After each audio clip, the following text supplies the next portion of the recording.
good morning. And in case I don't see you, good afternoon, good evening, and good night.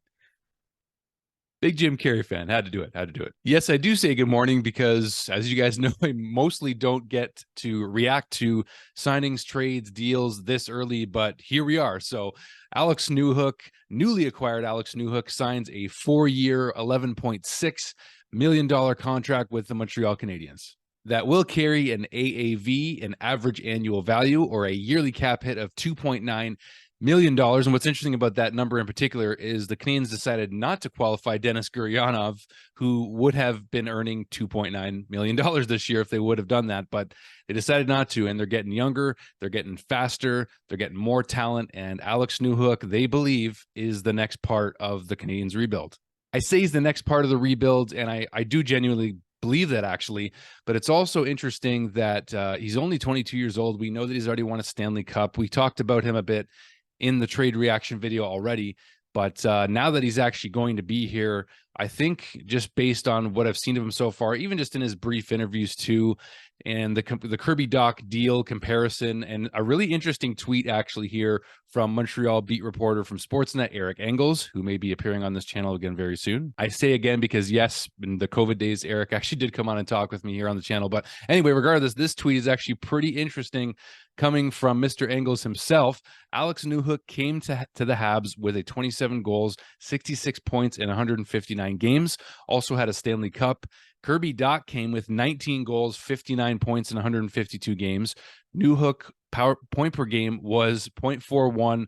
Dach's was 0.39. Newhook signs 4 years, 2.9 million AAV. Dach signed 4 years, 3.36 million AAV. Pretty good GMing from Kent Hughes.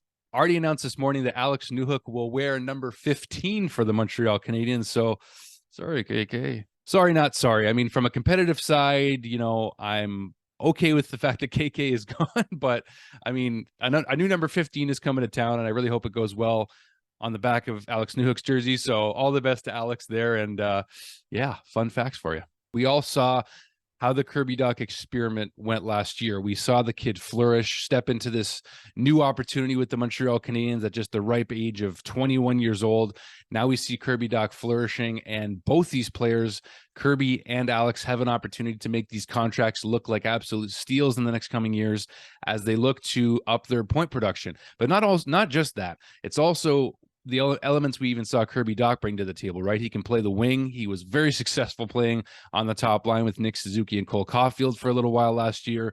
So I think it'd be the greatest, if Alex Newhook somehow plays first line minutes, great and all, but I think him fitting into a top 6 role comfortably would be the best case scenario for the Canadiens in acquiring him.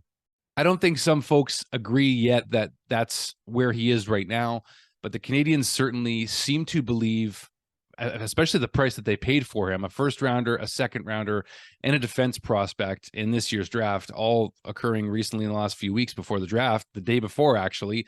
So the Canadiens really believe in the potential of Alex Newhook like they did with Kirby Dach.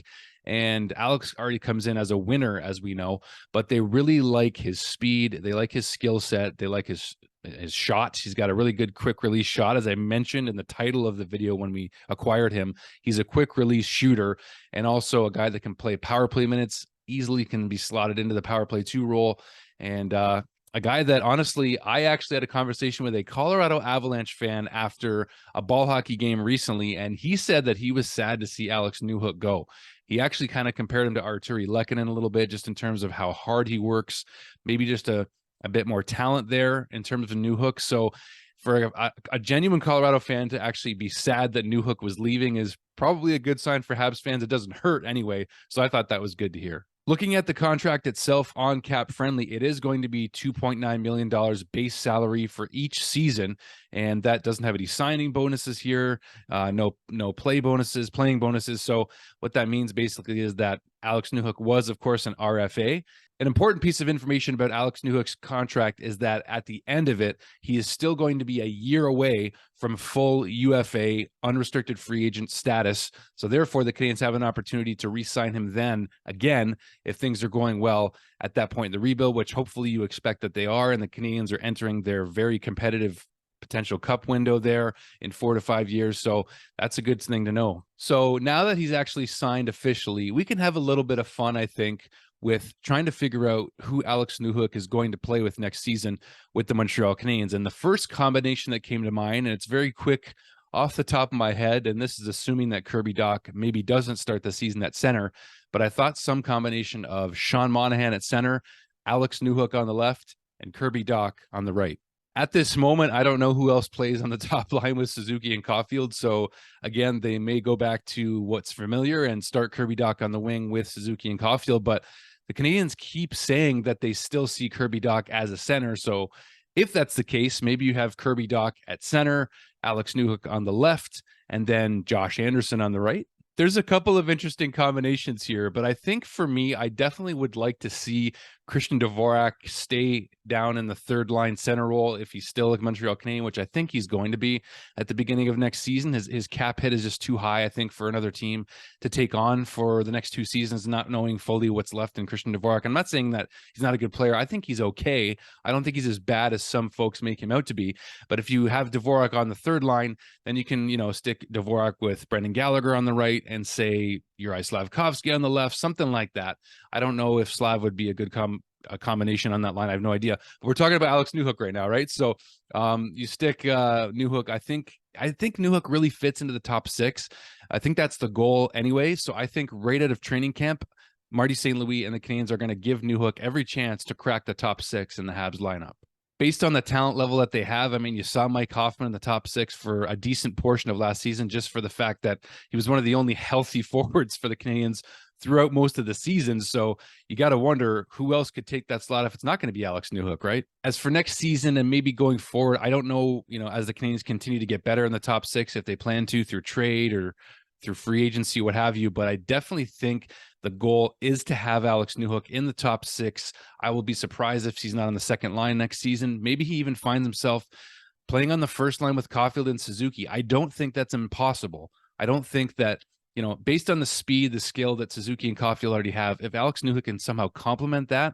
Now, you would like some more size, though, on that line, possibly. So that's why maybe Kirby Dach would be a better fit, or Josh Anderson, possibly. But I like some combination of Alex Newhook, Josh Anderson, maybe Sean Monahan, or Kirby Dach. So I think you slot in Kirby Dach or Sean Monahan. I think one of those 2 guys are going to play with Alex Newhook, and then maybe Josh Anderson on the right, or whoever else it happens to be. That's my projection right now anyway. I was actually fortunately right about the fact that Alex Newhook was not going to earn more than Kirby Dach. So I'm not right very often, guys, if you haven't noticed following this channel. So just let me have this one. The only thing I was right about was that he was going to make less than Kirby Dach. And yes, he does make about $400,000-ish less than Kirby Dach each year on his deal. So regardless, I want to know what you guys think about this new deal. So put your comments down below. What are your projections? What's your ideal lineup? Where do you see Alex Newhook fitting into the Canadiens' top 6? Or do you think he's a third line player to start the season? I think he's going to start on the second, possibly get some looks. I think he's definitely gonna get some looks on the first line with Caulfield and Suzuki just to see how it goes with them. But I don't see him outside of the top 6 to start next season with the Habs. So you guys let me know in the comments down below. Stay tuned, you guys. The Dale Weiss interview is coming. Weiser returns to YouTube, to the Habs podcast community on this channel, on the Deeks channel. So stay tuned for that. It's going to be a premiere episode, which means you guys will be able to comment live when that episode premieres, either today or tomorrow if all goes well. So we'll see you guys then. Hit like and subscribe if you want to support the channel. Thank you so much, guys, for all the support. I appreciate you. And we'll talk to you soon, guys. Cheers.